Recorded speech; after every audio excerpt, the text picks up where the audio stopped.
Berlin, Checkpoint Charlie, probably the most famous border checkpoint in the world. Up until 15 years ago, it was the place where East faced off West. It was the Cold War's hottest point. Today, tourists take snapshots with actors dressed up as soldiers of the occupying powers.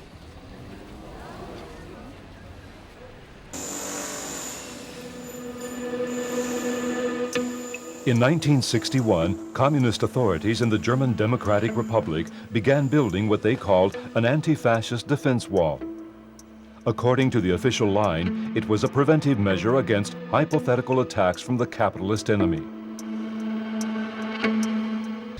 In the 28-year history of this wall, 1,000 people died in the GDR trying to cross over to the other side. 239 of them died in Berlin, including 17 border guards. Another 70,000 people suffered imprisonment for trying to escape.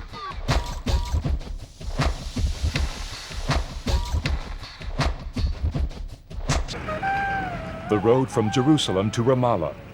Construction of the Israeli wall is moving ahead quickly despite the recent decision issued by the International Court of Justice in The Hague stating that it is illegal and should be dismantled.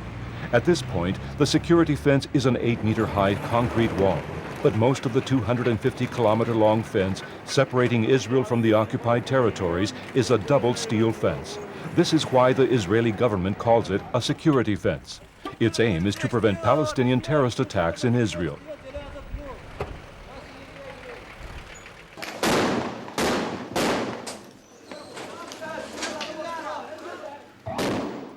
When the Israeli soldiers turned up with bulldozers, some young Palestinians stood up to them. The Israeli government decided to build the wall after the start of the Second Intifada 4 years ago. That Palestinian uprising against Israel has caused 4,000 deaths, 3,000 Palestinians and 1,000 Israelis.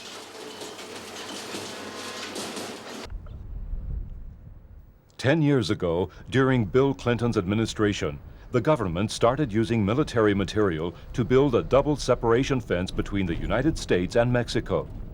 In those years, the U.S. government spent $10,000 million on trying to make the border between Tijuana and San Diego impenetrable. The initial goal of Operation Gatekeeper, as it is called, was to keep out illegal immigrants. But now, after September 11th, the main mission of the Border Patrol, half of whom are of Hispanic origin, is another one. Bienvenidos a los Estados Unidos. 1, 2, 3. Operation Gatekeeper has made this part of the border virtually impenetrable. Somebody's gonna bring the other kid. Even though people resort to all possible ways, it is growing harder and harder to cross the border. You no longer see the surprising scenes of 10 years ago, but despite everything, some people keep trying.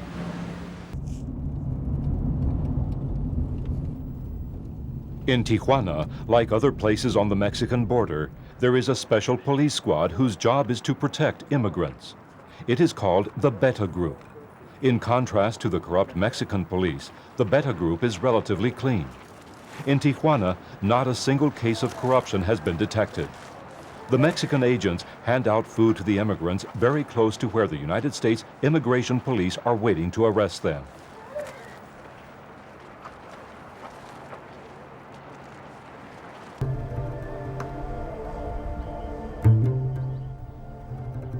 An 8-kilometer-long double steel fence completely surrounds the Spanish city of Ceuta and separates it from Morocco. This fence is almost 4 meters high and is known as the perimeter. Its aim is to keep out illegal immigrants. Work is underway right now to double its height because despite security devices and round-the-clock patrols by the Civil Guard, illegal immigrants continue to enter Ceuta. Every day, hundreds of illegal immigrants eat in a cafeteria run by a Catholic church in Ceuta. There are no Moroccans here. If Moroccans jump the fence, they are immediately returned to their country. Most of the immigrants here are sub-Saharan and Algerian. The number of immigrants is so high that the government immigration refuge is overcrowded, and the church has to help out.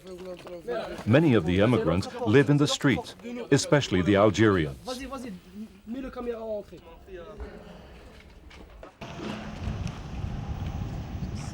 The fence is also a problem for the thousands of Moroccans who live from small-time smuggling between Ceuta and Morocco. To get round the Moroccan customs post, they throw the goods bought in Ceuta over the fence.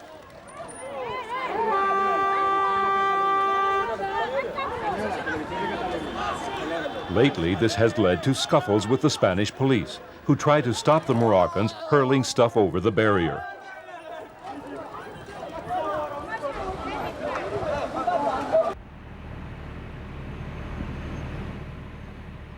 The wall, as you can see it here, it's height, which is 8 meters. It's higher than Berlin Wall. If you look at the cameras, that is on it, round to it, and you see the towers there with lots of towers. So I wonder how it can be different than any wall of a jail wall. It's a real jail wall. So that's why we say that Qalqilia is in a prison, because really it's in a prison. Qalqilia, a city of 40,000 inhabitants, is completely ringed by the wall. The only vehicle access is through an Israeli army checkpoint. It is very hard to get in and out of the city.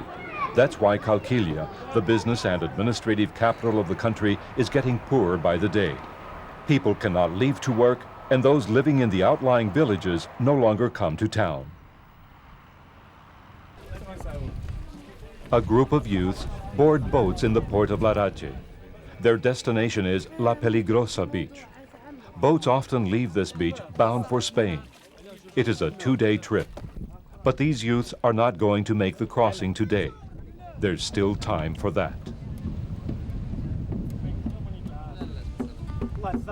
أنا خصني نهاجر لأن كنشوف الباب مسدودة من بعد ما نسالي القراية ما عندي ما نعمل. بالإضافة أنه حق من حقوق الإنسان ومن حقه أنه يمارسه.